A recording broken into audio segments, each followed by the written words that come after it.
Bom, boa tarde a todos, a todas. Hoje é um dia muito especial para o Departamento de Ciências Sociais. Estamos dando início a essa semana comemorativa aos 70 anos do departamento e hoje, numa mesa de abertura, nós estamos fazendo uma homenagem ao padre Fernando Vasco de Ávila, que foi fundador do departamento, ali em 1954.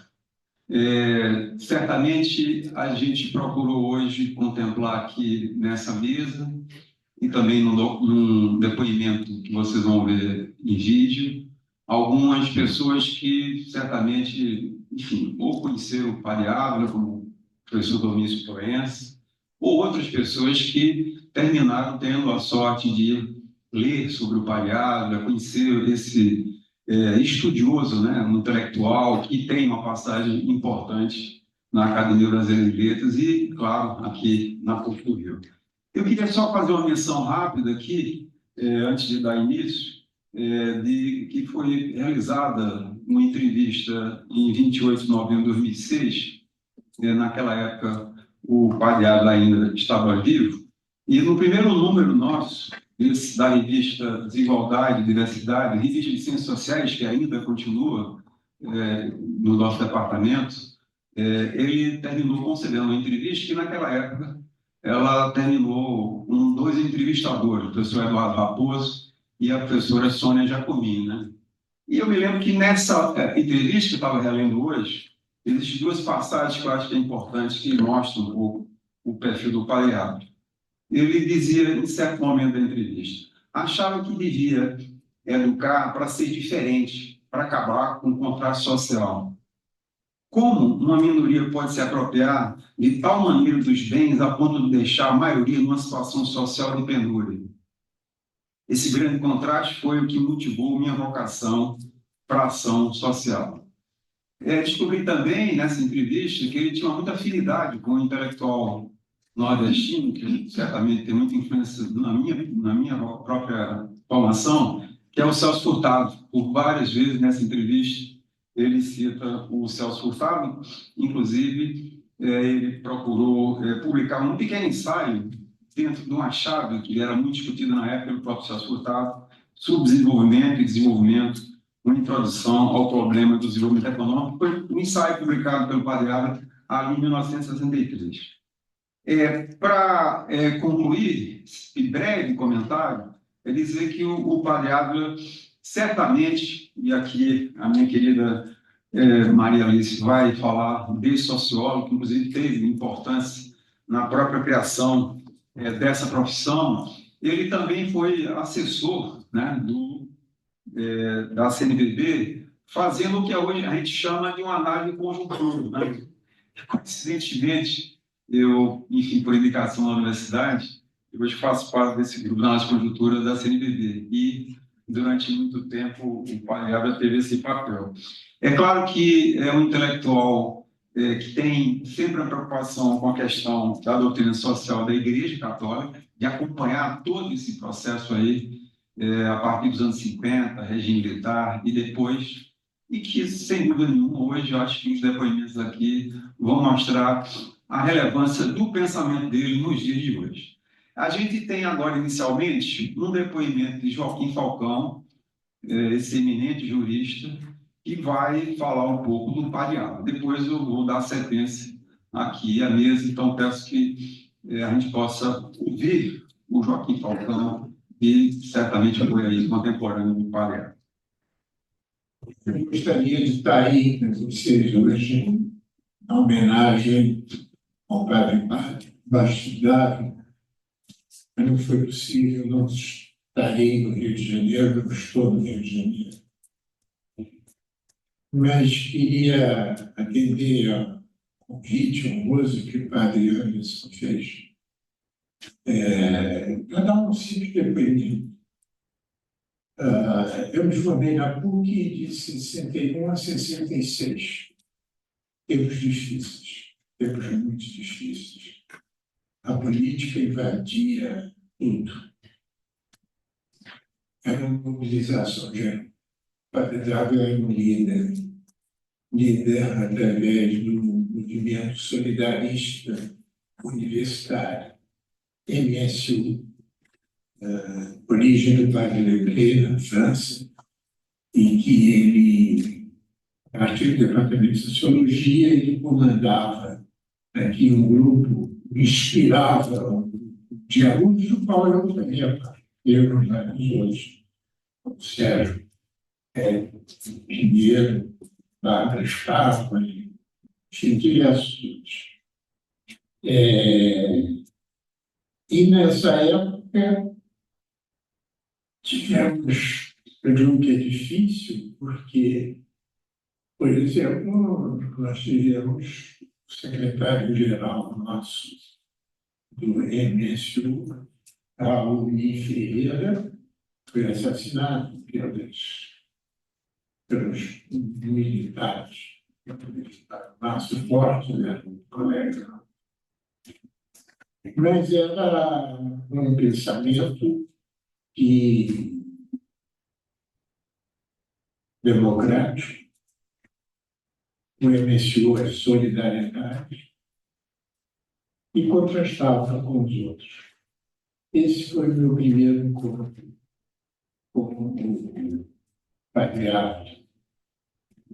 E o segundo encontro, estamos aí com o nosso colega Glício, da ADL, foi um pouco antes, porque fomos nomeados para a Comissão de Estudos Constitucionais,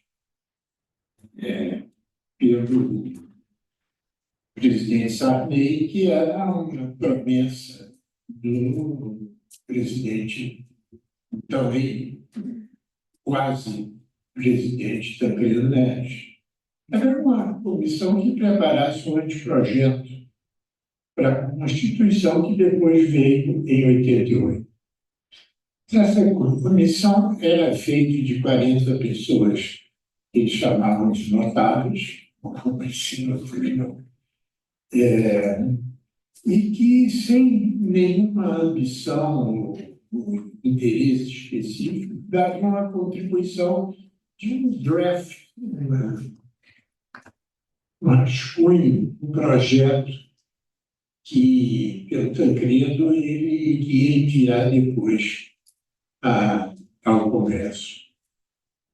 E aí é o episódio básico que eu queria falar a vocês. Padre Ávila fazia parte dessa comissão, assim como eu, Antônio Emílio, Miguel Reale, Gustavo Buarque, Jorge Amado, é um espectro da sociedade cultural, jurídica e empresarial do Brasil. Houve uma discussão, nós nos reunimos e discutimos as propostas de anteprojeto de Constituição. E um dia houve uma discussão no Hotel Glória, me lembro perfeitamente bem, uma mesa enorme, e que tínhamos que discutir o que é casamento. Era parte da família na Constituição.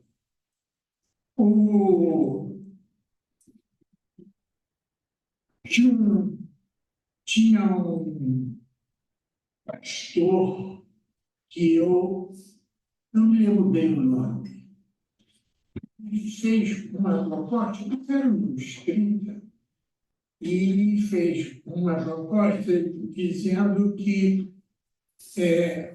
o casamento resultava do matrimônio, ou seja, ele ligava a condição civil à condição religiosa. E, evidentemente, que isso me questionava na mesma hora. Por exemplo, com Mário Martins, senador imenso daqui. O Mário Martins devia ter mais de 80 anos nessa época. Ele dizia que católico. Ele dizia que eu me casei 2 vezes e 9 filhos da primeira vez e 2 filhos da segunda vez, então assim. E quero dizer ao senhor pastor que todas as minhas 2 famílias são dignas. Então, como é muita emoção quando o padre Ávila intervém e faz uma proposta dizendo que o casamento resulta da união estável. Então, a noção de união estável contra a noção de patrimônio, ou de um vínculo religioso a essa disposição constitucional, veio do Padre Ávila. E nós ficamos assim absolutamente surpresos, porque se viesse de um laico, você ainda poderia, mas de um padre católico. E o padre Ávila defendeu também que entrou na Constituição e se fez Constituição, e se fez prática e se fez família. Então, esse é um momento muito importante para o Brasil de hoje, inclusive. Depois a jurisprudência vai decidindo o conteúdo do que é união estável. Hoje, se o padre Ávila estivesse entre nós, com certeza ele estaria defendendo que, para os religiosos católicos, eles poderiam se casar e não levar a vida como hoje são obrigados. Isso era não somente um desejo pessoal dele, que mais tarde transcreve-se no livro Autobiografia, assim, mas que é a sociedade. Variável tinha noção do futuro pacífico. Muito obrigado a vocês todos pela oportunidade de homenagear a PUC, minha escola natal. Sou do Colégio Santo Inácio, fui diretor do Departamento de Ciências Jurídicas da PUC, me formei na PUC e tive o privilégio de conviver com o padre Ávila. Muito obrigado.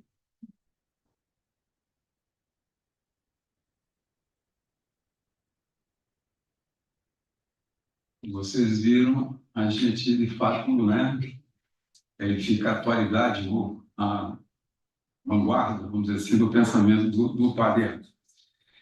A gente combinou aqui, previamente, e, na sequência, vai falar o acadêmico Domício Proença Filho, em seguida seria o Alberto Galo, que é da Associação de Dirigentes Cristãos de Empresa, seguida a professora Maria Rezende Carvalho, e fechando o nosso reitor, padre Anderson. E que, vamos dizer assim, de uma certa maneira, a gente procurou, né, contemplar hoje vários aspectos, né? Claro que as reflexões aqui, elas se complementam, me parece. E fico feliz, e só para fazer um registro, de verificar aqui a presença de tantas pessoas, professores, funcionários, estudantes de graduação, pós-graduação, amigos de longa data aqui.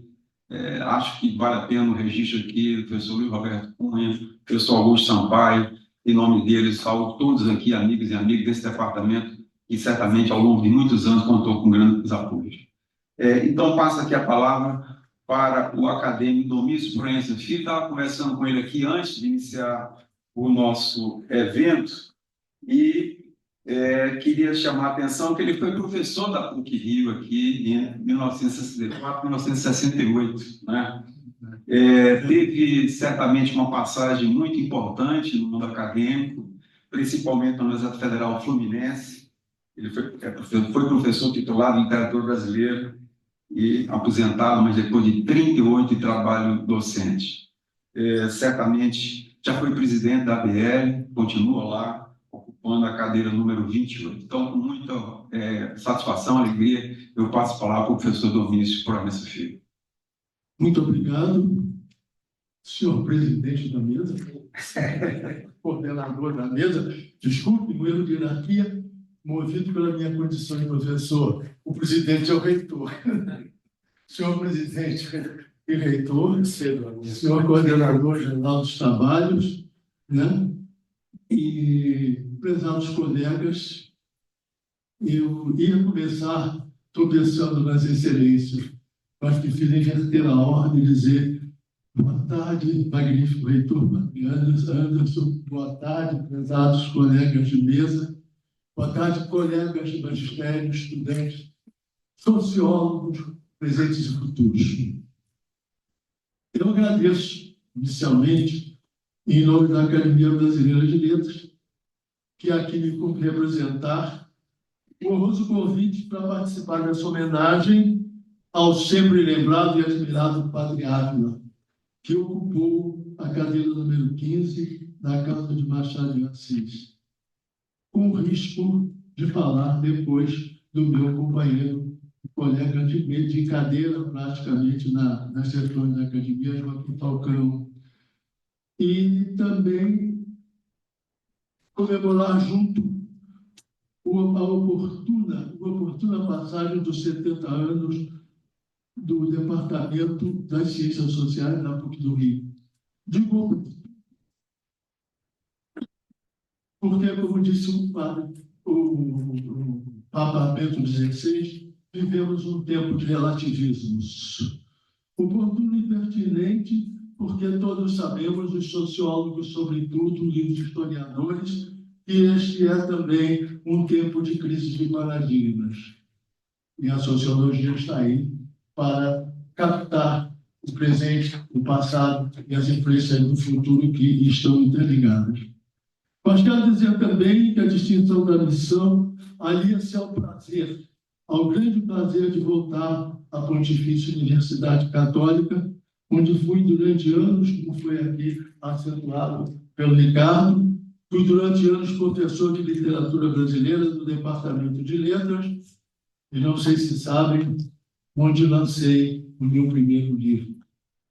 O livro que marcou a minha carreira até hoje se chama Estilo de Época da Literatura, e nasceu de um curso dado nesta casa sobre comentário de textos para meus colegas professores. Para a honra minha, eles solicitaram que transformasse em livro e foi feito, e há 57 anos ele permanece em catálogo. Eu começo dizendo que não tratarei da dedicação religiosa de Padre Ávila, alinhada à sua preocupação cidadã, compromissada com os problemas sociais e políticos de seu tempo, não me sinto à altura. E como diria um historiador grego antigo, não quero ser um sapateiro que vai além dos seus sapatos. Os meus sapatos são a área de convívio, o Padre Ávila e a academia e a área de literatura. E também faço uma confidência muito grata, rememorar os meus bons tempos de coroinha na paróquia sobre São Bom Jesus do Monte, na ilha de Paquetá. Convivi intensamente com os primeiros momentos da formação religiosa do catecismo, acompanhada pelas preleções do padre Humberto Paulino Buschi, cujo sonho, confessado a mim, menino de 11 anos, era ter sido professor da PUC. Não falarei, portanto, nem disso, nem também da sua preocupação, da sua dedicação religiosa. Não tenho competência para tanto. E não vou muito menos falar do teólogo, né? E do cultor das letras que ele também foi. Eu vou dizer apenas, em poucas palavras, de sua presença na Academia Brasileira de Letras. Eu entrei na Casa de Machado de Assis em 2006. Foi lá que eu conheci o ocupante da cadeira 15, sucessor de Dom Marcos Papa. Ele havia tomado posse em 1997. A partir de então, ele passou a integrar representantes assumidos do pensamento católico. A esse tempo, a academia tinha um grupo de acadêmicos que assumiam a reflexão, a discussão vinculada ao pensamento católico. A sua atuação, obviamente, passou a contribuir em grande no espaço de uma prática tradicional nas sessões da casa. A apreciação de reflexões sobre a cultura feita e a cultura fazendo-se na realidade brasileira. Passado, presente e antecipações de futuro nessas reflexões. Era assim que funcionavam com muita frequência as sessões da academia. E sempre perpassadas de debates, vezes veementes, hiperbolicamente redentes e entusiasmados, mas para a tranquilidade geral da tradição, sem maiores conflitos desagregadores. Nada que não se resolvesse nas conversas descontraídas do tradicional e grato encontro no chá das quintas-feiras. E ali estava a voz equilibradora de Padre Ávila, ao lado de Tarcísio Padilha, seu amigo e integrante do grupo a que eu me referi.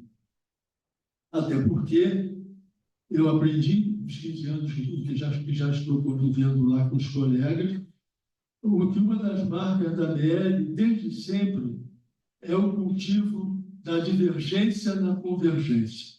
E isso a mantém viva, isso a equilibra. Na festa de sua posse, da posse do Padre Ávila, a precisão do acadêmico Alberto Venâncio Filho, definiu como, aspas, para Alberto, um sacerdote da Companhia de Jesus e, ao mesmo tempo, um pensador, um humanista, um sociólogo e um militante na luta pela justiça social, como já anunciou a fala do nosso querido Joaquim.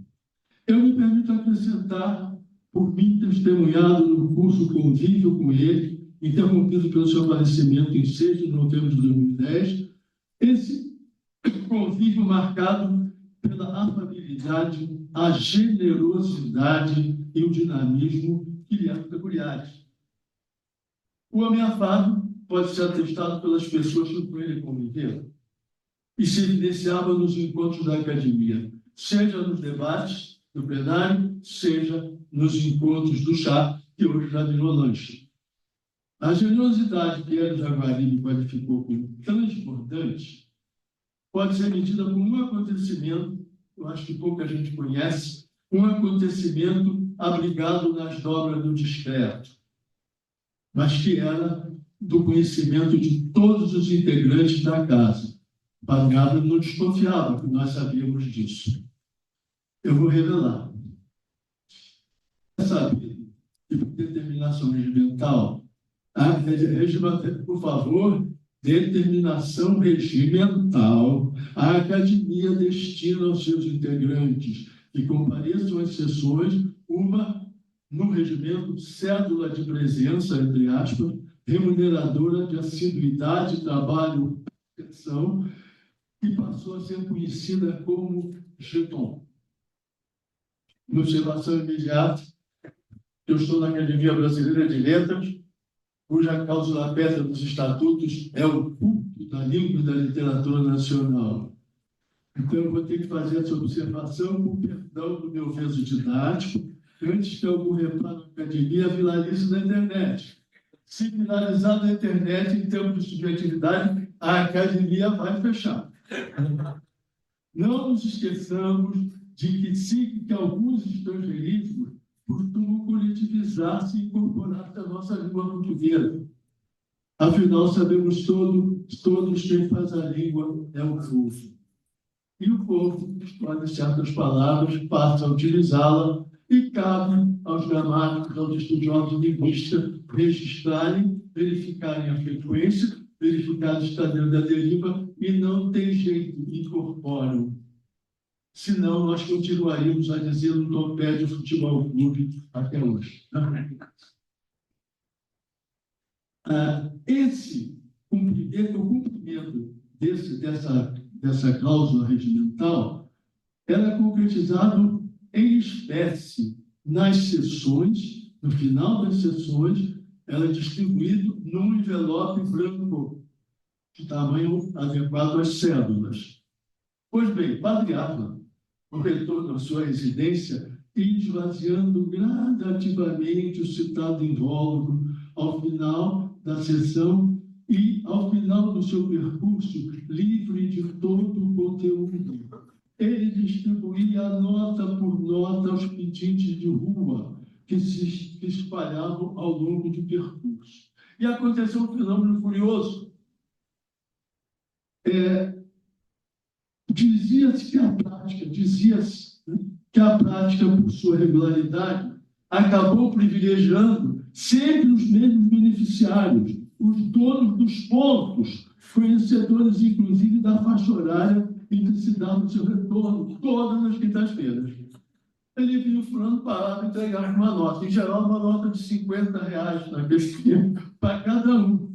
Bom, na verdade, esse fato nunca foi comprovado, a tal ponto que eu ia dizer, diz a lenda, mas não preferi dizer que era verdade mesmo, que algumas pessoas foram testemunhas.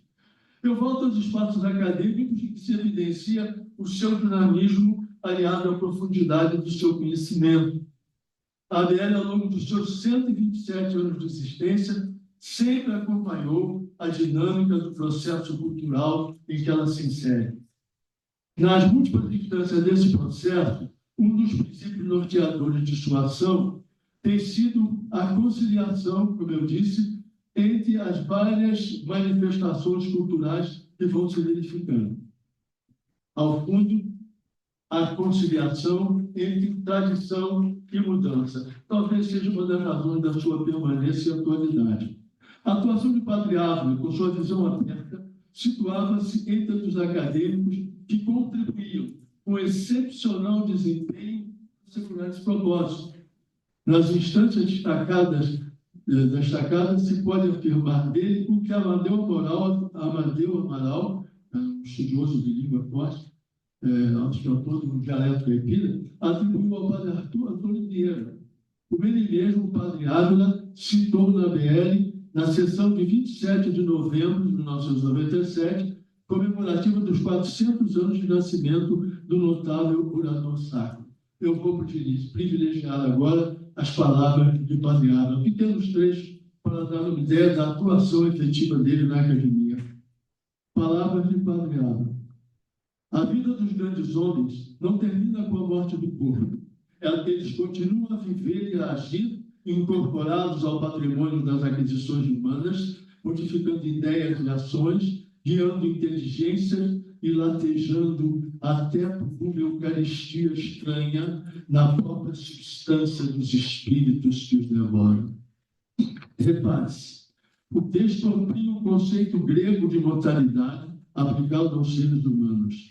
Imortais são as pessoas que realizam feitos dos quais se falará ou se escreverá após sua morte. São imortais, mas não são imortais. Trata-se de uma conceituação a respeito da academia. Né? A academia, os 40 imortais, mas nós temos absoluta consciência do que eu acabei de dizer. Só se aplica aos membros da academia, por favor. Aos demais, é verdade, e a Ilíada comprovou isso contando a história de Aquiles, sobre quem nós falamos e escrevemos até hoje. Do aprimorado rigor da tecedura dos pronunciamentos do nosso homenageado, dá a medida o mesmo texto dedicado a Viana. Ela veio aqui enfrentar os papéis grudadinhos de hoje. Tenho certeza que ele grudou. Só um minuto. Padre Ávila passa, na homenagem ao Padre Vieira, Padre Ávila passa uma exaustiva bibliografia sobre a sua obra ao longo do tempo. Não se limita ao seu juízo crítico que sabemos é iluminador. A eles acrescenta-se a sua percussiente análise crítica, marcada por seu olhar agudo e apurado. Pode-se também atribuir-lhe as qualidades que ele mesmo aponta nos textos do grande orador sacro do século XVII. Ele disse: o padre Antônio Vieira dava mais importância à grandeza e à justiça das causas que entendia dever defender do que a qualquer pretensa vaidade literária. Esse também era variável. De sua palavra, na celebração dos atos religiosos, dá exemplo do texto da homilia destinada a ser proferida durante a missa de ação de graças que celebraria o centenário de nascimento do presidente Austríaco de Ataíde na paróquia do Sagrado Coração de Jesus, na Glória, em 13 de setembro de 1998. O texto foi lido na sessão ordinária do dia 24. O presidente falecera em 13 do mesmo mês, de 1993, e os seus restos mortais encontraram abrigo ao lado da esposa, Dona Jujuca, no mausoléu da Academia. Cito uma passagem em que a referência à imortalidade, além do nosso percurso existencial, é um testemunho de sua fé e dos princípios que o norteavam. Aspas, respeito sinceramente aqueles que não compartilham de minhas convicções religiosas, mas com toda a liberdade que o liberal do século me garante, ele está se referindo ao José de Ataíde, conhecido como liberal do século, reafirma a minha certeza. As cinzas de ambos estão juntas no mausoléu da BL, mas ele e ela, na imortalidade de aquele Deus no qual fingia não crer, os dois estão juntos na plenitude instantânea da eternidade. A última frase revela a essência da doutrina. A profundidade da reflexão revela-se na sessão de 22 de outubro de 1998, quando o padre Ávila discorre sobre a encíclica Fides et Ratio, de texto longo e extremamente denso.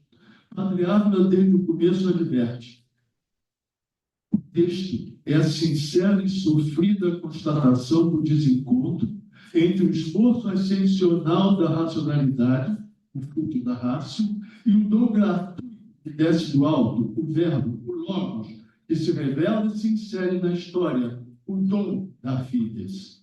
Rompeu-se aquilo que a Igreja sempre supôs, o ortos logos, a recta rácio. Remito os óbvios a essa citação e vou lembrar agora outra homilia, a da missa do 7º dia de Antônio Ais, lida na sessão de 18 de março de 1999. Para observar no breve exemplo alguns detalhes da habilidade delicada com que o padre Ávila conduzia a sua frase. Vamos ver por quê. Sua fala, perdão. Ele começa, Antônio Ais, ele começa com uma referência, sutilmente, com uma referência a uma passagem do livro de Jó, livro de origens misteriosas, segundo palavras dele, livro de origens misteriosas, integrado na Bíblia Sagrada, vindo do Oriente, de onde procede a ascendência paterna de Antônio Ais. E continua: não tive a oportunidade de privar por muito tempo da convivência com Antônio Ais. Fui informado de sua internação e em seu estado grave no Hospital Silvestre. Apesar de advertido por nosso colega acadêmico Tarcísio Padilha de que o Einstein disse não acreditar em Deus, decidi visitá-lo, fazendo observar que Deus acreditava nele. O Einstein estava sentado e não teve consciência de minha presença. Rezei as preces rituais, dei-lhe a absolvição e a unção dos enfermos. Terá ele ouvido as preces que fazia Deus por ele? Ninguém pode mais desvendar este mistério. Hoje não tenho dúvida de que já participa da plenitude da felicidade prefigurada na história de Jó. Digo isso porque agora conheço melhor o seu passado. Completa a presença de sua palavra com a leitura de um trecho que ele intitulou A Oração Final do poeta João Cabral. Isso é quase prosa poética. Foi ontem, a essa mesma hora. Ele estava rezando com Marli. Seus olhos, na tristeza que não lhe permitia mais ler, seus olhos gastos de ver tanta dor, tanto sofrimento, tanta injustiça, seus olhos se fecharam. Mas foi neste mesmo instante, enquanto ele orava a Deus, que aqueles olhos se abriram. Oração definitiva de quem começava a ver Deus face a face, que é o sentido bíblico do mistério da morte. Ele acabava de morrer, saía do tempo e entrava na eternidade. Não uma duração interminável, mas a plenitude instantânea daquele Deus que terá sido a secreta paixão de toda a sua vida. Fecho aspas para a palavra. E seja-me permitido concluir, parafraseando o último parágrafo dos 3 que integram a oração. Dizer dele o que ele disse de João Cabral de Melo Neto. Padre Ávila, junto àquele Deus que foi seguramente a sua clara e assumida paixão e devotamento de toda a sua vida, junto a ele reza por nós, no luminoso silêncio e na luz eterna. Que assim seja. Muito obrigado.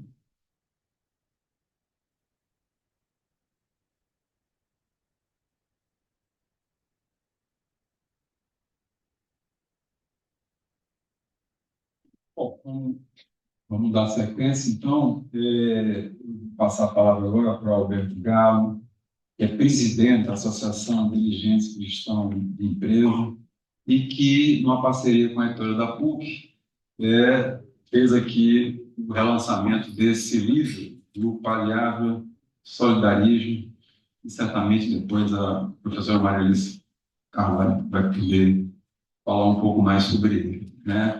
É claro que hoje, curiosamente, eu tive a curiosidade intelectual, fica com essa curiosidade de saber exatamente qual é o propósito da Associação Dirigente Cristão de Empresa. E li com muita satisfação que a Associação acredita que uma cultura de negócio pautada em valores cristãos e éticos possa gerar impactos positivos na sociedade e fortalecer a economia. Amém. Perto da, por favor, palavra. Boa tarde. Uma grande honra estar aqui. Queria agradecer nosso presidente e reitor, presidente da mesa, né? Coordenador, presença dos professores também. A gente fica entusiasmado de ver essa experiência do Padre Ávila enquanto acadêmico, enquanto intelectual. E a minha fala aqui, ela é um pouco para apresentar a DCE, exatamente assim, o que fazemos nessa mesa, porque o Padre Ávila, além de ser o fundador aqui da Escola de Ciências Sociais, ele também foi um dos idealizadores para trazer a DCE para o Brasil. Ele não é propriamente um fundador do ponto de vista, vamos dizer assim, assinar o livro Ata de Fundação, mas esse livro, que é muito interessante, Alma de um Padre, que é uma biografia muito pessoal, ele conta aqui que certa viagem, ele estava na Bélgica, ele conheceu a Uniapac. A Uniapac, a União do Patronato Cristão, ela foi uma entidade criada exatamente na Bélgica no início do século passado, já como um reflexo da Rerum Novarum, que foi um grande desafio que o Vaticano, que o Papa Leão XIII propôs para toda a humanidade, deu uma sacudida, né? Quer dizer, empresários, temos um novo tempo, né? Rerum Novarum. E então nasce ali na Bélgica, e aí o Padre Ávila, entusiasmado, traz para o Brasil, e quando chega aqui descobre que já existe um núcleo em São Paulo já discutido, e ele logo se agrega. E qual é o sentido da ADC, Associação de Dirigentes Cristãos de Empresa? É colocar no mundo dos negócios, no mundo das empresas, a prática da doutrina social da igreja. Porque até então a doutrina social da igreja, como foi lançada, era alguma coisa eclesial, era alguma coisa de princípios doutrinários, mas ele tem que entrar na empresa para entrar também na sociedade, porque a empresa é onde acontecem os negócios, a economia. Então, a DCE surge com esse sentido na década de 60 e o Padre Ávila foi um dos seus grandes apoiadores. Mas nesse livro aqui também, ele conta Correndo por Fora, é um capítulo, que ele tem essa questão da generosidade, né? Que você conta que ele saía ali com o jeton e ia distribuindo. Né? Então, essa generosidade do saber que ele não quer apenas fechar num grupo, ele quer distribuir para que todos possam beber daquela fonte. Então, isso no mundo acadêmico é muito claro. Quer dizer, ele não está aqui apenas para fazer a conversão dos convertidos, né? Não está pregando apenas para quem está dentro da igreja, está pregando para a sociedade. E isso entusiasma muito a gente. Quando, há talvez uns 2 anos, estivemos visitando o Padre Anderson aqui na PUC, buscando trazer a DCE para aproximar do ambiente acadêmico, surgiu a ideia que esse livro estava fazendo 60 anos, estava esgotado. E é um livro que tem um conteúdo apaixonante. Por quê? 60 anos e os mesmos dilemas que a sociedade tinha na década de 60 nós temos hoje. Polarização, discussão, uma perda de potencial por conta de um movimento político, econômico disperso. E é o mesmo dilema. Então, a gente sente assim, muito evoluindo essa sociedade, com os alunos que a PUC tem colocado no mundo, tem trazido em vigor, mas, ao mesmo tempo, as barreiras continuam. E talvez esse seja o desafio dessa geração, de virar essa página, talvez com o legado que o Padre Ávila nos coloca aqui, nesse livro, e porque, no fundo, a mensagem é muito otimista. Nós temos um país que tem muito potencial, um povo fabuloso, condições, mas precisamos acertar essa engrenagem, e o solidarismo é uma proposta para, né, você fazer as coisas funcionarem e para que a gente tenha o que se busca com a doutrina social da igreja, que é o quê? Colocar a pessoa no centro, pessoa humana, com a sua dignidade, e buscar construir o bem comum. Então, a minha fala aqui é muito breve, é uma fala de agradecimento pela oportunidade de dizer que, como o Padre Ávila teve essa generosidade, tem também a humildade, porque ele conta muito aqui que ele não quer receber os louros e ser reconhecido pela sua obra, ele quer que os seus seguidores prosperem, ele quer que, vamos dizer, a doutrina que ele colocou, ela tenha moto contínuo. Então, a gente, como a DCE, é isso, nós não queremos estar no centro, nós não queremos ter o foco principal, nós queremos que a doutrina social, isso sim, seja colocada em evidência. Então, termino agradecendo também aos membros da diretoria da DCE, que foram companheiros em todo esse processo, e exaltar, principalmente os mais novos. Não peguem só o livro e ponham na prateleira. Debulhem, leiam, releiam, risquem, porque isso aqui é uma obra fabulosa que está sendo colocada na mão de vocês. Tá? Muito obrigado.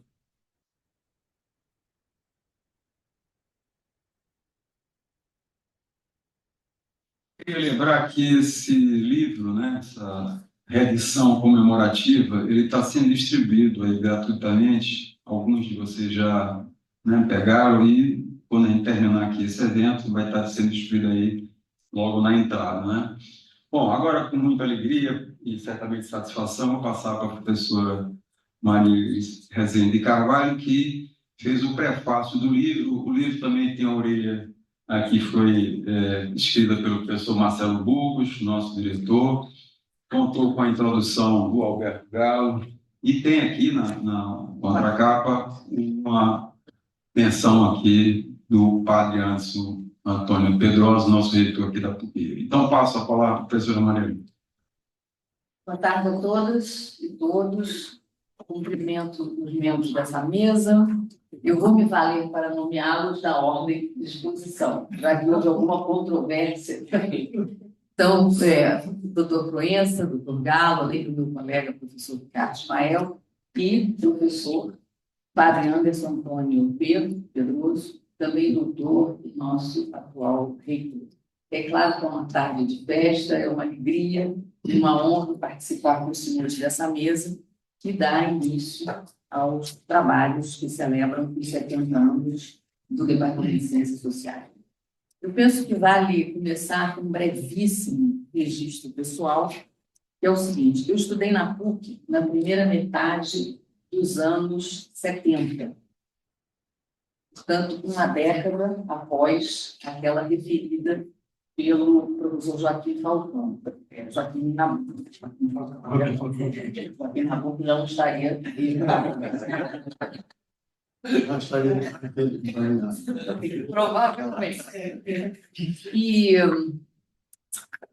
eu me licenciei em História, fui professora daquele departamento pelos seguintes 15 anos, um pouco mais, talvez, uns 18, 20 anos. Depois fui convidada pelos professores de UPERJ, que era um centro de excelência de pós-graduação e pesquisa, para me associar ao Centro.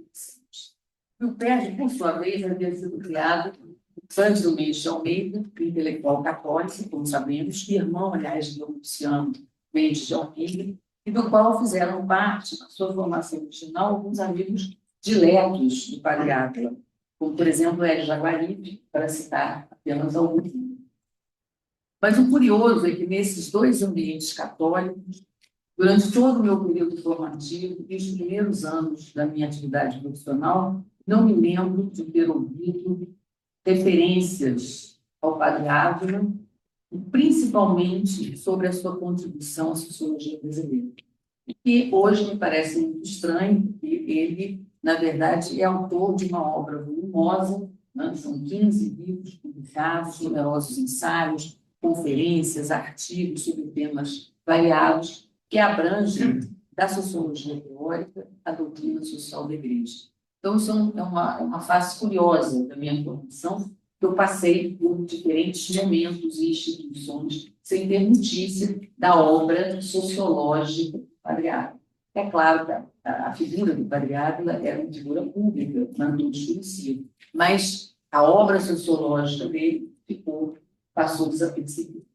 Em 2022, porém, caiu nas minhas mãos uma solicitação da Sociedade Brasileira de Sociologia, que é uma entidade muito antiga, ela se tornou nacional em 1950, e que congrega os sociólogos do Brasil para que eu fizesse uma bionota, uma pequena biografia do Padre Ávila como sociólogo, que deveria constar desse acervo biográfico que vem sendo organizado com sucesso pela entidade. A missão foi cumprida e o Padre Ávila é hoje um sociólogo certificado pela Sociedade Brasileira de Sociologia, né? E que se espera venha a ser evocado pelas novas gerações, né? Seus temas, alguns deles, como já mencionado, muito atuais, como o neoliberalismo e o seu antagonista mais profundo, o solidarismo. Eu estou aqui, portanto, para falar desse sociólogo, por tanto tempo esquecido, se diria hoje cancelado, e sobre o contexto em que ele viveu, ressaltando menos a sua trajetória individual e mais a dimensão histórico-estrutural em que as suas preocupações e as suas disposições intelectuais ganharam vida e projeção. Essa história tem início, e eu vou falar um pouquinho do Padre Ávila como um personagem, às vésperas da Segunda Guerra Mundial, mais precisamente em 1935, quando o jovem Fernando Bastos de Ávila, aos 17 anos de idade, foi admitido no noviciado da Companhia de Jesus. Lá concluiu os cursos de Humanidades, Retórica e Filosofia Escolástica, sendo indicado para cursar Teologia na Universidade Gregoriana de Roma. Porém, no mundo em guerra, o manteria no Brasil até 1945, quando viajou finalmente para a Europa. Nessa viagem, ele foi acompanhado por dois amigos, mas um deles, especialmente, o Padre Henrique Cláudio Lima Vaz, que era considerado pelo Padre Ávila como o irmão que não teve. Fernando Bastos de Ávila recebeu a ordenação sacerdotal em 48 e concluiu sua formação como jesuíta em Florença em 1950. Reparem como é que o mundo está absolutamente conturbado. Ele atravessou, né, o Atlântico, foi até a Europa, num contexto bastante precário. Né? Seguiu, então, para a Bélgica, onde cursou doutorado em Ciências Políticas e Sociais na Universidade de Louvain, e defendeu a tese em 1954, intitulada Imigração como Exílio, aprovada com a mais alta distinção. De volta ao Brasil em 1954, foi incorporado como docente na Pontifícia Universidade Católica do Rio de Janeiro onde criou o Instituto de Estudos Políticos e Sociais, que mais tarde se tornaria a Escola de Sociologia Política e, posteriormente, com a reforma universitária de 1968, o Departamento de Sociologia e Política, atual Departamento de Ciências Sociais. Ele nunca mais abandonará a PUC, né, apesar das muitas posições que ocupou e a que foi destinado. E é esse o mais evidente, acho que a PUC, o Departamento de Sociologia, o mais evidente legado da sua passagem. Como podemos perceber, os anos de formação do quadriábulo, entendidos grosso modo entre os anos finais da década de 30 e 1955, conheceram no mundo dois hemisférios políticos, representados pelo fascismo e pelo socialismo. E na hierarquia eclesiástica brasileira, também duas vertentes do pensamento católico. Uma vertente mais conservadora, representada por cardeal Dom Sebastião Leme, e após a morte de Dom Leme, em 1942, uma vertente mais progressista, sob a liderança de Dom Helder Câmara. Tal mudança entre uma vertente conservadora e uma vertente mais progressista se explica, em larga medida, pelo fato de, no imediato pós-guerra, a vitória dos aliados, de que, aliás, participou a União Soviética, não nos esqueçamos, havia inclinado o mundo em direção a valores, sobretudo pacifistas, parecendo ter encontrado uma plataforma conciliatória para a reconstrução do humanismo e da vida. Assim, a própria Igreja, no pós-guerra, relativizaria sua posição tradicionalmente defensiva em relação ao avanço do socialismo, expondo, inclusive, uma orientação mais aberta em certos setores da periferia do mundo, e, de algum modo, terá preparado o ambiente eclesial que tornou possível o Concílio Vaticano II. Mas, passado esse primeiro momento, o imediato pós-guerra, a Guerra Fria dividiu o mundo em dois impérios que passaram a concorrer por zonas de influência em áreas pobres e politicamente mais vulneráveis. Tal fato moveu a Igreja mais rapidamente em direção ao mundo moderno, o que incluía, entre outras coisas, uma atualização da forma de apresentar sua doutrina. Com João XXIII, portanto, não se buscou uma refundação, uma revolução institucional, como afirmaram seus críticos, mas tão somente uma aceleração dos passos da Igreja rumo aos seus reais objetivos, como mãe e mestre.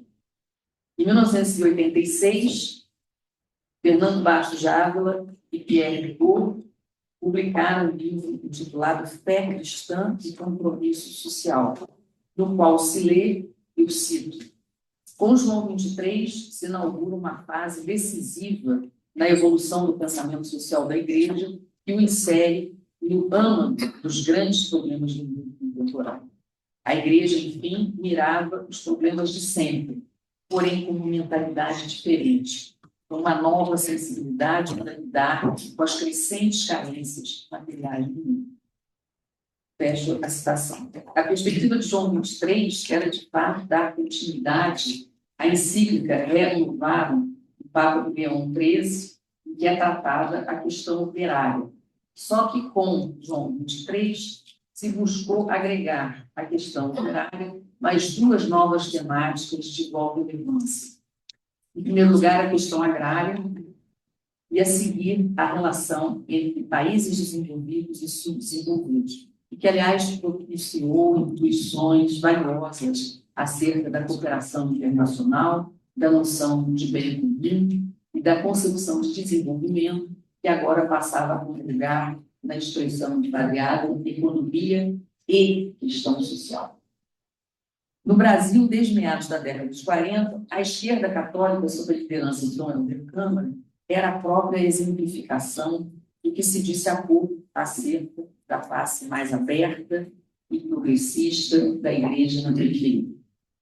Em 48, tendo sido bem avaliado na Organização da Ação Católica Brasileira, que foi um movimento católico que visava formar leigos para colaborar com a Igreja, Dom Helder foi levado pelo Núncio Apostólico do Brasil, Núncio Apostólico abro aqui um parênteses também, me corrijam se eu estiver errado, é o representante diplomático da Santa Sé, digamos assim, né? E ele foi levado por esse representante, que era Dom Carlos Chiari, ao subsecretário de Estado do Papa Pio XII, o senhor Montini, que será o futuro Papa Paulo VI, com a proposta de criação de uma conferência de bispos, isto é, de uma instituição permanente de análise e discussão dos problemas nacionais, amparado em bons textos escritos por especialistas. É interessante porque nós há pouco ouvimos, né, aí eu estou perguntando, a ideia de que eram análises de conjuntura, né? Eram análises de conjuntura, sim, e mais análises profundas sobre um conjunto de outros temas, né, que povoavam a imaginação pública brasileira naquele momento e sobre o que os bispos pretendiam ter um pensamento, né, mais acabado, mais profundo. Essa proposta obteve o apoio imediato do Monsenhor Montini, relembro, futuro Papa Paulo VI, e se materializaria em 52, quando foi fundada a Conferência Nacional dos Bispos do Brasil, CNBB, uma década antes do Concílio Vaticano II. Era uma espécie de criação de um think tank da Igreja, né, conversando com especialistas para dar estudo, sustentação à sua compreensão do mundo. É uma inovação, né, me parece, uma inovação intelectual no quadro de uma instituição milenar.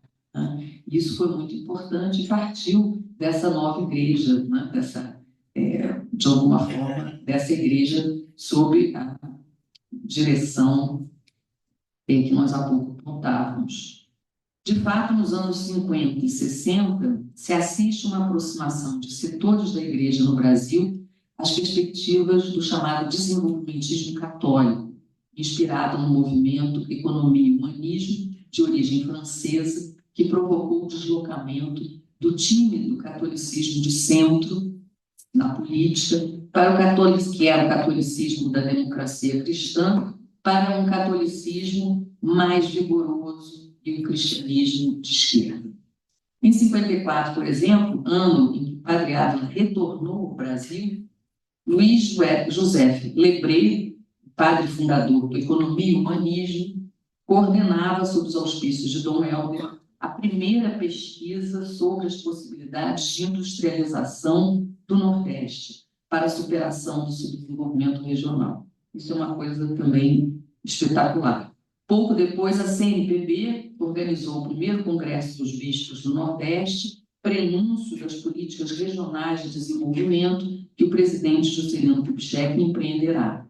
Em face dos debates no Congresso, Juscelino convidou Dom Helder para participar da criação do Grupo de Trabalho para o Desenvolvimento do Nordeste, do Banco Nacional do Nordeste, do Desenvolvimento Econômico, e mais tarde da Superintendência do Desenvolvimento do Nordeste, conhecida como SUDEM.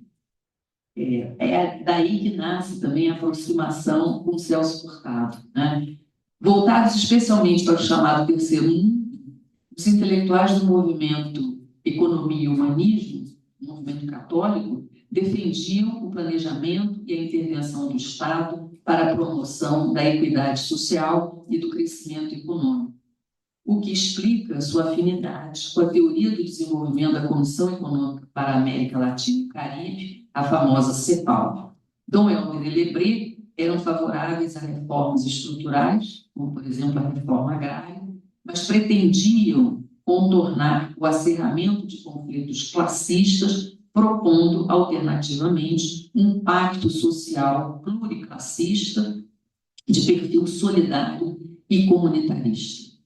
Por isso, além da CEPAL, o desenvolvimento católico representado por Dom Helder e Lebré se aproximou bastante do nacional-desenvolvimentismo que se estruturou no Brasil nas décadas de 50 e 60, abrangendo o segundo mandato do governo Vargas, o segundo governo Vargas, que foi de 51 a 54, todo o período do Kubitschek, de 56 a 61, e o período Goulart, de 61 a a 64. O desenvolvimentismo católico conferiu apoio político, técnico e logístico às ações desenvolvimentistas e às reformas de base de tais governos, sem deixar de criticar severamente tanto o comunismo e suas organizações, quanto as várias formas de que se reveste o poder em sociedades capitalistas de tradição autoritária, como são o clientelismo populista, o paternalismo assistencialista e a demagogia. Lebré esteve no Brasil pela primeira vez em 47, patrocinado pela Federação das Indústrias do Estado de São Paulo, Fiesp, e ofereceu um curso na Escola Livre de Sociologia e Política, então dirigida por Donald Pearson, herdeiro intelectual da Escola de Chicago e mentor de pesquisas sobre comunidades no Brasil, que passaram a combinar os métodos norte-americanos e a energia reformadora do movimento Economia e Humanista. Isso eu acho que é um aspecto interessante do desenvolvimento da sociologia no país, inclusive das formas de pesquisar e pensar as comunidades mais carentes, as favelas, que têm com a sua raiz, o seu DNA aqui, né? Em primeiro lugar, com Donald Pearson e a Escola de Chicago, né? Na sua expressão paulistana, na Escola Livre de Sociologia e Política, e depois no Rio de Janeiro, né? Trazidos para cá por Dom Helder. E é interessante que o Donald Pearson, né, se associa, num certo sentido, ao padre Lebré, né? As suas concepções eram concepções que, de alguma forma, caminhavam na mesma direção, né? O padre Ávila gostava de dizer que alguma coisa ele copiou, ele trouxe da Escola Livre de Sociologia e Política, né? Que era a escola que, na época, não só treinava intelectualmente, né, como também fazia com que os alunos, né, tivessem uma atividade prática, fossem formados como lideranças práticas políticas, né, para a condução da sociedade moderna.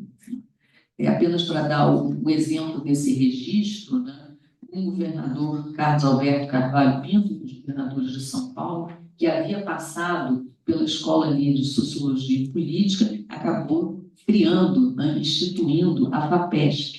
E, como nós sabemos, é um órgão importantíssimo, né, na organização e fomento de pesquisas, né? Na Constituição de São Paulo, está lá uma dotação, né, que afirma, né, que, independente de quanto o Estado arrecade, 5% será destinado à FAPESP. Eu acho que é a única Constituição, né, que propõe esse tipo de coisa para as diferentes FAPs que nós temos espalhadas no Brasil. Se Lebré se impressionou com as condições de vida nas favelas paulistanas, seu espanto com a maior quantidade, a maior densidade e a maior pobreza das favelas do Rio de Janeiro o aproximou de Dom Helder para a realização de estudos que viriam a fundar também uma tradição de pesquisas sociais naquele território, né? Isso é importante porque Lícia Valadares, um livro muito conhecido, né, A Invenção da Favela, menciona como foi importante essa tradição para uma certa forma de construção de um protocolo, né, acerca das pesquisas nesses territórios. Para isso, a Alice, inclusive, traz o seguinte comentário, né? Tratava-se de considerar as favelas bairros pobres a serem urbanizados, ou seja, equipá-las com os mesmos serviços municipais já oferecidos a outros bairros da cidade. Proposta, aliás, que alguns setores da Igreja Católica também defendiam.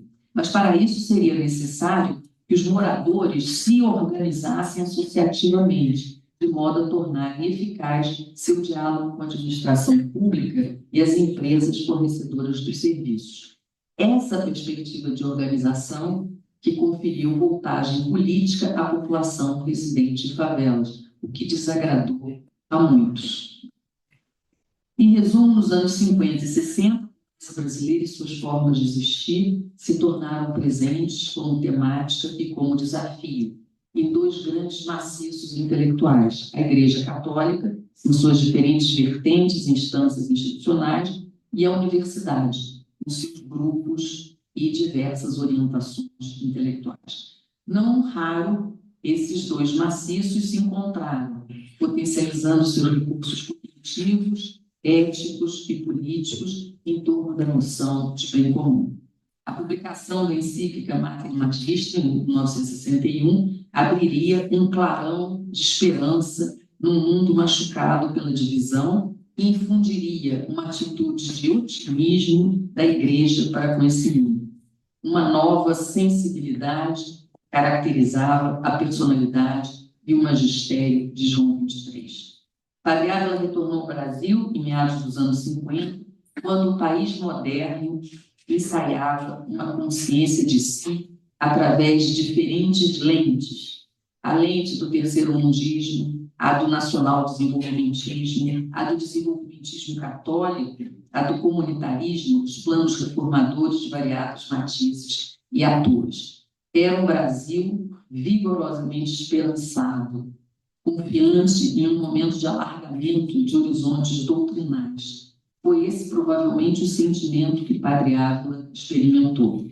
Não à toa o livro Solidarismo, escrito nos últimos anos da década de 50 e publicado em 63, um ano após o Concílio Vaticano II, tem início com as seguintes palavras: o fenômeno, eu cito Padre Ávila, o fenômeno mais característico da atual dinâmica brasileira é, a nosso ver, a conscientização das massas. E profetiza que, volto a citar, ou a esperança se concretizará, a esperança do solidarismo comunitarista, ou se transformará numa penosa frustração coletiva. De fato, o solidarismo é uma inspirada tradução do contexto civil e religioso em que foi escrito. Ali ressoa, em primeiro lugar, a fratura do mundo em dois sistemas sociais, o capitalismo e o socialismo, cada um deles tratado em um capítulo específico.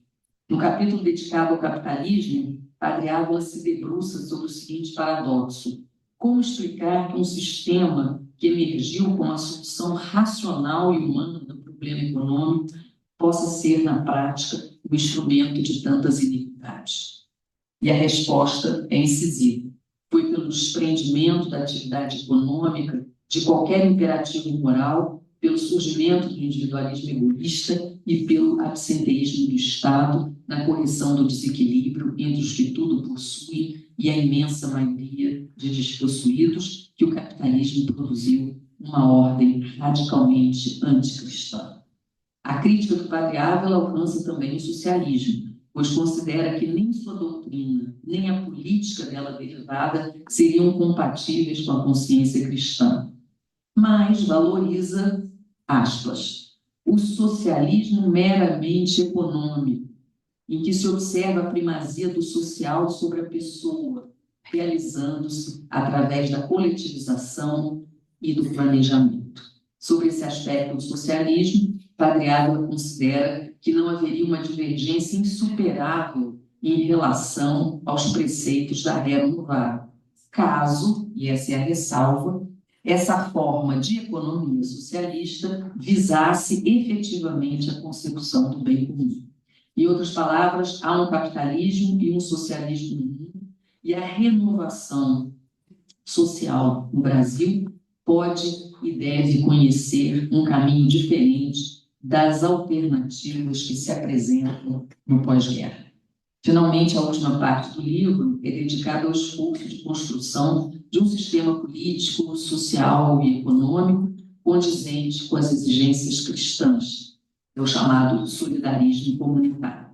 Nele estariam contidas as ideias de justiça social, de prevalência da comunidade sobre o indivíduo e o Estado, de cooperação de todos para o crescimento de cada um, dado que, sob as estruturas sociais vigentes, seria impossível vivenciar plenamente o solidarismo.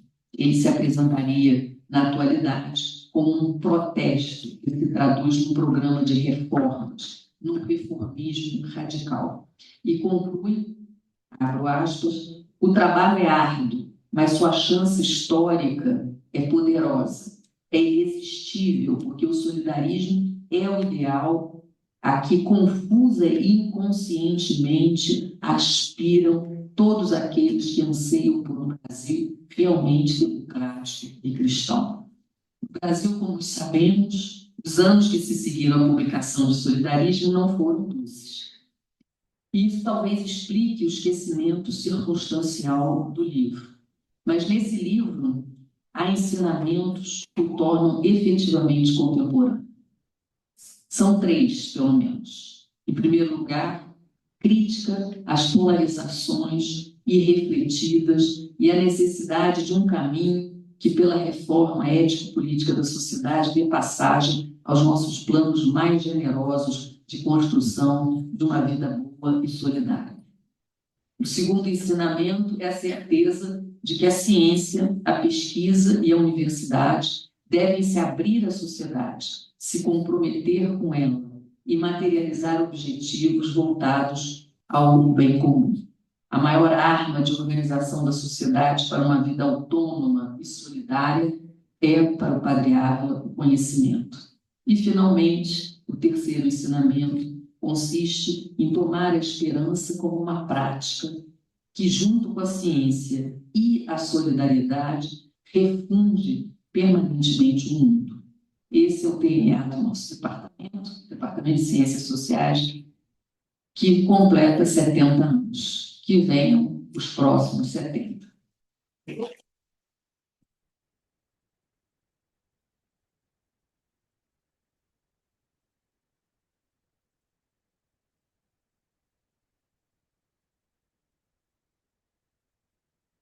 Vamos agora para o nosso quarto palestrante, padre, professor, reitor São Antônio Pedroso, e como vocês sabem, essa é uma universidade jesuíta, e que certamente lá no Padre Ávila teve um representante, e hoje temos agora também outro jesuíta que também tem uma entrada por essa universidade, não apenas pela condição que ocupou de reitor, mas que também como professor intelectual. Professor, por favor, Padre Ávila.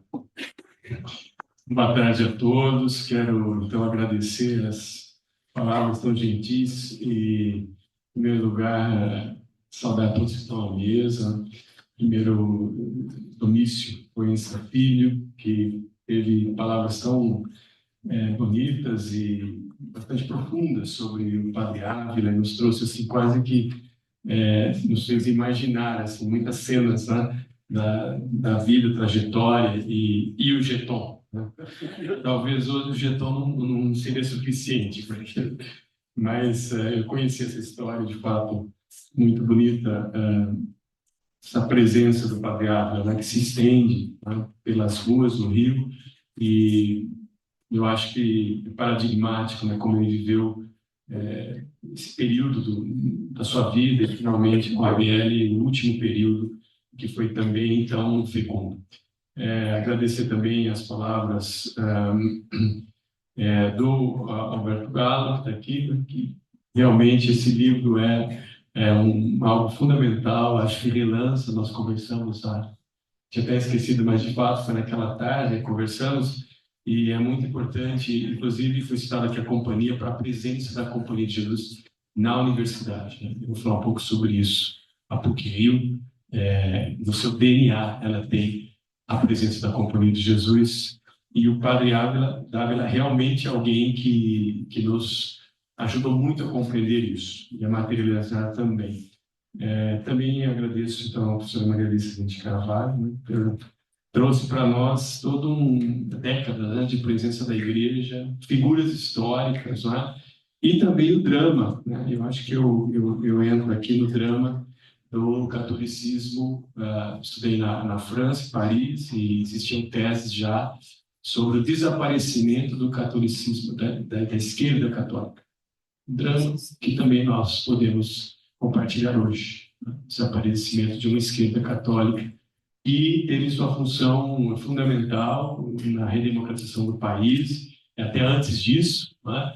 e que, infelizmente, nós estamos inspirados a outros tempos, mas esse legado intelectual precisa ser resgatado. Por isso, a iniciativa do livro e também desse seminário, ela é fundamental. E tendo conversado com o professor Marcelo Burgos, né, eu quero até agradecê-lo pela sua condução, por ter colocado todo o departamento nessa linha, né? E também pelo fruto, o professor Marcelo Burgos vai falar depois, mas pelo fruto do estudo pessoal dele, né? Acho que ele quase dormiu no departamento, como o padre Ávila às vezes fazia, né, na casinha, de ter descoberto a figura, né, do padre Ávila, e eu acho que isso é muito importante, né, quando um diretor de departamento, ele vai nas raízes do departamento, compreende as dinâmicas profundas que fundaram e que configuraram o departamento. Isso é muito importante, conhecer a história profundamente, né? Às vezes é muito fácil a gente olhar a PUC dos anos 90 para frente, quando na verdade a PUC tem um passado profundo e não sei a história, né? Existe uma visão da história que é um pouco que eu gosto, que é espiral, né? A gente dá a volta, não é circular, é espiral, sobe, sobe. Mas a gente também pode pensar a história como ondas, né? Existem momentos que são mais profundos. E a história de um departamento, talvez tenha um pouco isso. E esse período pagado, não tenho nenhuma dúvida que foi esse período de mergulho profundo do departamento que deu muitos frutos, né? E agradecer muito o Ricardo Ismael, que está aqui e que está trazendo para a gente conduzindo de maneira tão diria tão gentil, mas também tão próxima e tão livre esse momento. Então, o que eu preparei para vocês, eu fiz uma pequena pesquisa. Todo jesuíta, quando a gente entra na companhia, cria-se um arquivo, né? E existem arquivos que são muito nobres, né? E outros muito pobres. O meu caso é muito pobre, esse caso do Padre Ávila é nobre. E eu pedi para o arquivista, para ele abrir, né, o que podia, porque existe só um arquivista que pode pôr as mãos no arquivo, né? E até quando o provincial se torna provincial, que é o superior dos jesuítas, então se tira o arquivo do provincial e se separa. Ele não vê o arquivo dele quando ele se torna superior. Ele tira o arquivo dele e ele pode ver de todos, menos o dele, né? E quem faz isso é o arquivista, né? Então, o arquivista ele tem o discernimento para também dar acesso aos arquivos. E ele deu acesso para mim aos arquivos do Padre Ávila, né?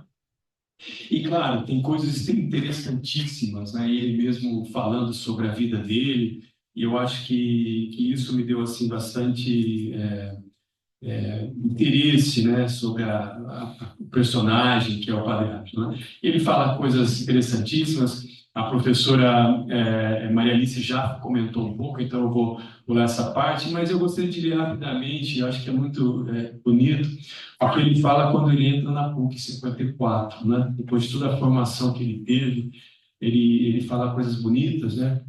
Que eu posso dizer porque o arquivista me autorizou. Pode ser que ele tenha até publicado alguma coisa, mas enfim.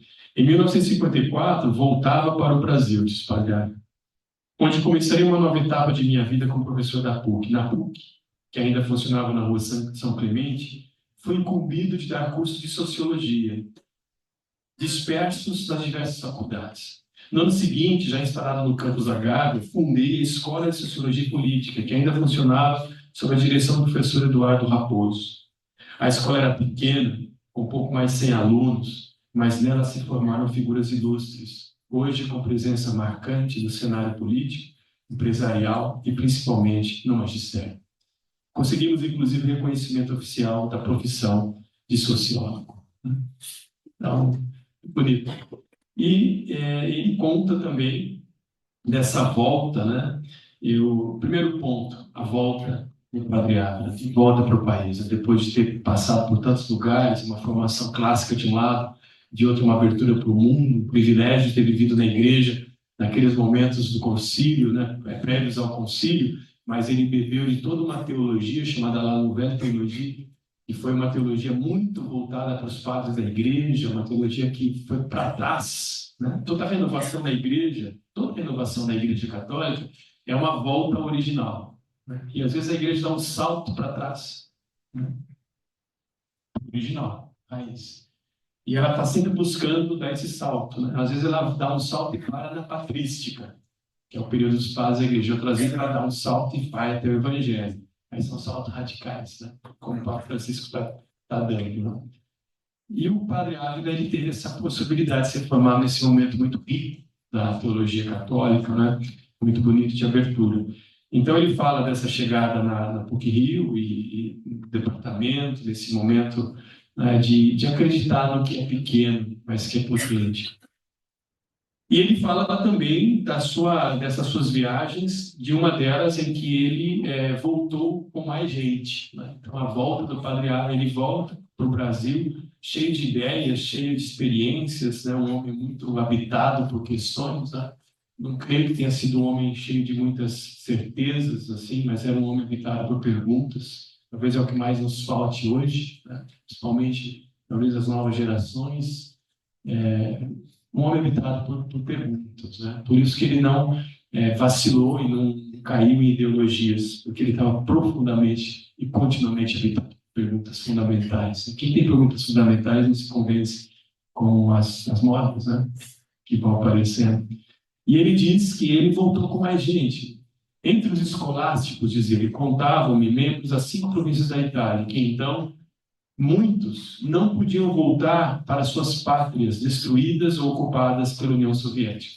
Lituanos, húngaros, eslavos, croatas, poloneses.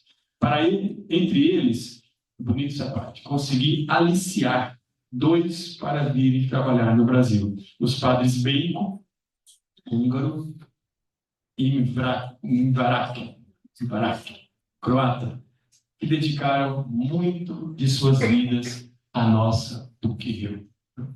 Foi ele quem trouxe os 2 oradores do departamento Padre Bacon de psicologia. Enfim, o Padre Ávila, que buscou, né, trazer gente também, buscou compreender que o país era um país que necessitava de pensamento, de pessoas, né? Então, ele também reforçou muito a PUC-Rio. A PUC-Rio deve ao Padre Ávila também isso, né? O fato de que ele trouxe outros jesuítas, depois vieram outros ainda. Ele renovou o tecido dos jesuítas na universidade. Isso é muito importante. Essa é a história que talvez vocês não conhecem, né? Que é muito interna da Companhia de Jesus. A companhia acompanha a universidade. Ela procura colocar homens que tragam e que ajudem também a renovar a universidade, porque ela tem um olhar muito presente, muito crítico, né? E às vezes com informações que não são tão divulgadas, mas foi um momento de cuidado da companhia que trouxe muitos frutos e estruturou a PUC-Rio com seus diversos departamentos. E uma outra passagem, eu acho que está suficiente, mas ela é muito importante, em que o Padre Ávila fala da doutrina social, e eu acho que esse é o grande legado dele, né? Então, o primeiro ponto, a volta do Padre Ávila, ele vem com esse cheio de conteúdo, de realmente alguém que traz outras pessoas, ele vem com outros, né?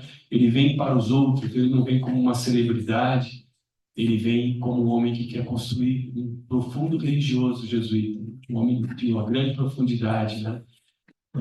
A gente dizia, é um padre grave, né? Os padres graves, como diz as constituições da companhia, os padres graves são os padres que levam o peso da missão. Os padres que levam o peso da missão. E que sofrem também pela missão. Eu acho que aqui na PUC também tem professores graves, né? Que levam o peso. Não só nos bons momentos, não só nos momentos favoráveis, mas que compartilham do peso da instituição, das dificuldades, das dores, que doam suas vidas de fato, né? Então, assim como os jesuítas, assim, professores também, esse é o estilo, é o DNA também da universidade. O sistema de autonomias dá muita autonomia, mas pede grande responsabilidade, né? E nesse momento em que ele traz pessoas, ele também pensa muito a doutrina social, porque é aquele momento que foi citado agora, né?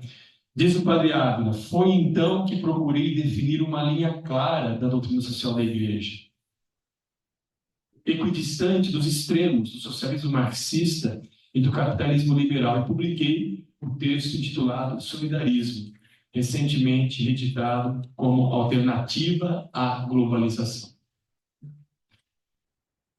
Tive a possibilidade de passar em Paris um trimestre sabático, fui residir na Action Populaire, que ficava então na periferia de Paris. Tinha excelente biblioteca e coleção de jornais do século XIX. Tiveria a possibilidade de confirmar minha hipótese, 2 pontos. A crítica ao capitalismo começou no pensamento social da Igreja, bem antes da crítica feita por Marx. De minha pesquisa ali, resultou meu livro Pensamento Social Cristão, antes de Marx. São capítulos de textos e comentários de pensadores católicos anteriores a 1848, ano da publicação do Manifesto do Partido Comunista. Então, a profundidade dele, ele foi buscar o movimento social da Igreja, traz muitas surpresas, né? E já vou adiantar o que eu sonho ou o que eu lamento. Meu sonho e meu lamento. Meu lamento, talvez, primeiro do meu sonho. Meu lamento é que na PUC-Rio tenho visto pouco conhecimento da doutrina social da Igreja. Essa doutrina, né? Com essa profundidade.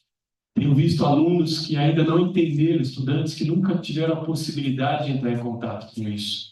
E isso, para mim, é um lamento como reitor, porque é fundamental, é parte da história, a PUC existe por isso também, não é?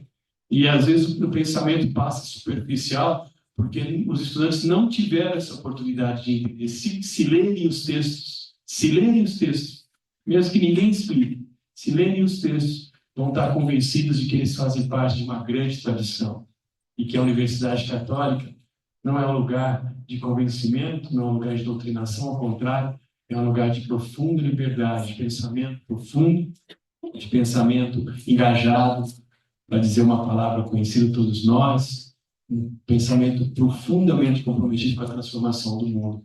E o cristianismo não é uma escola de saída da realidade, né? Isso de fato, seria realmente falsear o cristianismo. O cristianismo é a escola da encarnação, ou então do comprometimento e da transformação do mundo, né?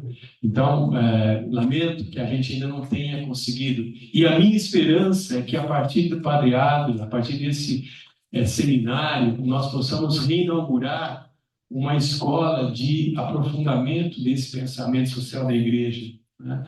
Para que nós não fiquemos como últimos profetas que choram tempos bonitos, né? E que não proporcionam para os estudantes de hoje, para os jovens de hoje, que são tocados pelas questões sociais, pelas injustiças, não proporcionam para eles a continuidade em profundidade. Continuidade em profundidade. Não meros repetidores, mas conhecedores e multiplicadores de um saber que nos ultrapassa e que nos é deixado como legado. Por isso, a publicação do Padre Ávila é algo extraordinário. Não é só homenagem a alguém que foi, mas é mais do que isso, é o legado que permanece. Padre Ávila fundou também o IBRADES, né? E Instituto Prazer e Desenvolvimento, e aí toda a ligação com a CNBB. Foi com muito prazer, professor Ricardo Ismael, que eu assinei quando chegou o pedido para alguém que acompanhasse, né? Eu já fui muito jovem, sou de São Paulo, e poucas coisas as pessoas conhecem, mas acompanhei muito tempo. Meu primeiro bispo foi Dom Luciano Mendes, meu segundo foi Dom Paulo Evaristo Arnes. Vivi tudo isso, né? Nasci ali ao lado da Catedral da Sé, basicamente.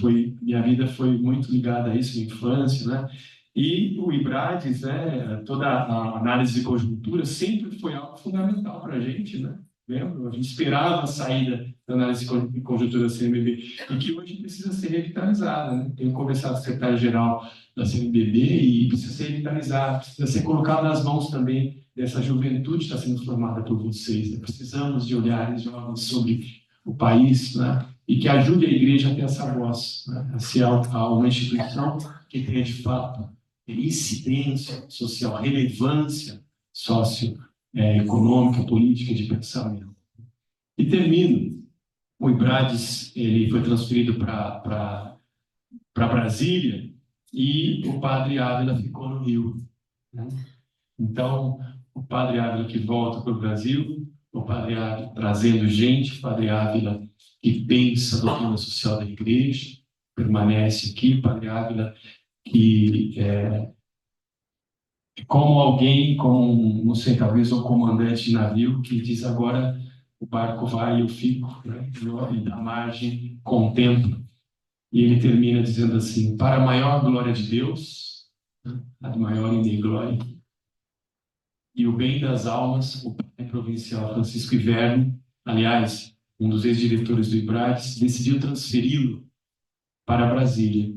Alguém que se descola da obra, isso é muito importante, né? Talvez pudéssemos até pensar nesse ponto de vista não só existencial, mas também político, ponto de vista acadêmico, alguém que se descola, que deixa que a obra continue, né? Decidiu transferir para Brasília, deixando-me a liberdade de permanecer no Rio. Foi assim que voltei para a PUC, onde pude preparar a última edição da pequena Enciclopédia de Doutrina Social da Igreja, onde fui surpreendido, em 1997, pela minha eleição para a Academia Brasileira de Letras, ad immortalitatem. E aqui, como sou mortal, diz Padre Agno, encerro minha história, Rio de Janeiro, dezembro de 1999. Mas ele ainda continuou, felizmente, trazendo tanta coisa, tanta história para todos nós, né? Exaltar a figura de um jesuíta, no fundo, é sempre exaltar a companhia de Jesus, não como ordem, com sua história, que teve momentos de glória e também momentos de inglória. Ordem histórica, sem medo da história, sem medo de fazer história. Ordem que admitiu muitas coisas, menos a covardia diante de desafios. Ordem que hoje também é desafiada, né, a continuar a sua missão com os novos problemas do mundo. O Padre Geral atual, ele nos fala dos 3 P's: pós-verdade, né? De fato, né? Eu mesmo como reitor, qualquer frase se corta, se joga na internet, se dissemina pelos Instagrams e outras coisas, WhatsApps, né? Pós-verdade, tempos de pós-verdade, de irresponsabilidade com o pensamento, com a palavra, com a pessoa, né? Tempos de pós-verdade, desafio, mas também chance para se buscar uma verdade mais profunda. Não a verdade das certezas, mas a verdade da busca, né? A verdade das grandes questões. Pós-verdade, populismo, não preciso falar sobre isso, polarização, foi citado agora aqui. Mas eu diria um quarto P, que eu gostaria de acrescentar para a PUC-Rio: pobreza. O desafio da pobreza é um desafio que nós não vencemos. Pobreza que agride a cultura, agride a possibilidade da educação, agride o povo brasileiro, agride o povo latino-americano, a pobreza que não foi vencida. Padre Ávila visitou 21 países, eu estava olhando, e em todos eles ele viu a injustiça. A pobreza que hoje o Papa Francisco nos coloca diante de uma nova visão da doutrina social da Igreja, ele liga o desafio de sempre com o desafio climático, né? Fraternitude e Laudato Si. Pobreza que é um grande desafio que nós precisamos afrontar. Rio de Janeiro, quando a gente anda pelo Rio, grande pobreza. Eu estive agora no centro da cidade e vi os jetons do Padre Ávila não serão suficientes para a quantidade de pessoas, de moradores, cidadãos, moradores de rua, né? Pobreza que eu vejo na universidade, hoje nós temos 40% dos alunos bolsistas, por quê? Porque há grande dificuldade. Então, a Universidade Católica, a Companhia de Jesus, nós exaltamos a figura do Padre Ávila porque foi um homem, um jesuíta, um sociólogo, um professor apaixonado, um diretor de departamento, um homem imortal, imortal, que soube afrontar os problemas do seu tempo. Que nós possamos honrar o seu legado, especialmente o departamento de Ciências Sociais, lutando contra a pobreza, buscando meios, analisando, dando pensamento profundo para o nosso país. A PUC-Rio continua, Padre Ávila está aqui, porque o desafio agora é conosco. Muito obrigado a todos. Viva o Departamento de Ciências Sociais, viva o Padre Ávila.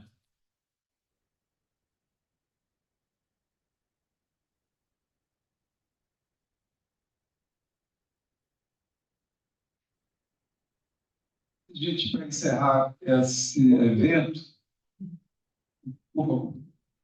Só uma questão prática. Gente, fiquei encantado com as falas, mas eu sei que o departamento está distribuindo alguns livros. Se alguma pessoa não tiver acesso depois, faça contato com a DCE. Nós temos alguns exemplares também.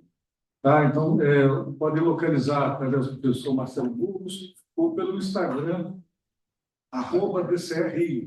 Eu estou vendo muitos jovens também. Nós temos a DCE Jovem, convido vocês a participarem. Nós temos alguns encontros muito interessantes sobre empreendedorismo para os jovens, empreendedorismo com valores cristãos, valores da doutrina social. Então, é esse o recado que eu queria para vocês se aproximarem também. Temos muito para trocar nesse sentido de colocar na prática esse seu sonho, que também é nosso, né? De colocar na prática a doutrina social. É isso. O livro está à disposição. Obrigado, André. A gente vai encerrar esse evento com um documentário que foi elaborado especialmente para essa semana de 70 anos do Departamento de Ciências Sociais, e vocês vão observar que tem aí alguns depoimentos emocionantes sobre o departamento. Mas antes de encerrar essa mesa, que eu acho que é melhor que a gente assista o documentário de 20 minutos, eu queria dizer o seguinte, né? É claro que no Departamento de Ciências Sociais, 70 anos, ele é constituído por muita gente, né? Muitas pessoas, muitas cabeças, muitos braços, muitos corações. Uma boa parte de nós dedicou a vida a esse departamento, ou melhor, passou muitos anos da sua vida aqui. É claro que tem pessoas que hoje estão aqui e que certamente compartilham dessa emoção desse momento. Outros nos deixaram, até recentemente. Esse departamento, na verdade, é constituído por funcionários da área administrativa, é constituído por professores, alguns deles ocupam cargos, diretor, coordenação, aquilo e aquilo, mas certamente, normalmente, é constituído por muitos professores e professoras que fizeram levar a mensagem do Departamento de Ciências Sociais, não apenas para os alunos de Ciências Sociais, mas alunos de outras áreas, de outros departamentos. Muitos desses departamentos se encantaram tanto com a aula desse professor, dessa professora, que terminaram se transferindo para o Departamento de Ciências Sociais, descobrindo a vocação de cientista social na medida que esses professores, muitos deles do quadro complementar, mas também do quadro principal, levaram, irradiaram para essa universidade essas nossas aulas, essas nossas linhas de pesquisa, essas nossas perguntas. Né? Muitos de nós, às vezes, carrega certas perguntas por toda a vida e continua fazendo perguntas. Então, eu acho que o documentário que vocês vão assistir agora, é claro que traz uns depoimentos sobre, de antemão, pelo Marcelo, que traz, eu sempre costumo brincar, eu entrei aqui em 95, e sempre na minha cabeça, até porque eu gosto muito do federalismo, vinha aquela história dos pais fundadores, né? Uma delas está aqui presente, a professora Maria Sara da Silva Teles, o professor Eduardo Raposo, a professora Sônia Giacomini, o professor Walter Silva, né? Porque esses professores, certamente, naquele momento ali, a partir de 95, estavam resgatando o Departamento de Ciências Sociais. Mas, como bem lembrou hoje, na conversa que antecedeu aqui esse evento, a professora Maria Sara, essa restauração, esse novo departamento vinha já das reflexões da antropóloga e ativista, né? A professora Lélia Gonzalez. Já vinha dali essa restauração pelo departamento. Então, eu queria dar por encerrada essa mesa, convidar todos nós agora a assistir esse documentário. Ele, novamente, traz um pouco de toda a emoção, de toda enfim, a alegria de nós todos que fazemos o Departamento de Ciências Sociais. Eu estou falando aqui hoje em nome de todas as pessoas, não só em meu nome. Obrigado.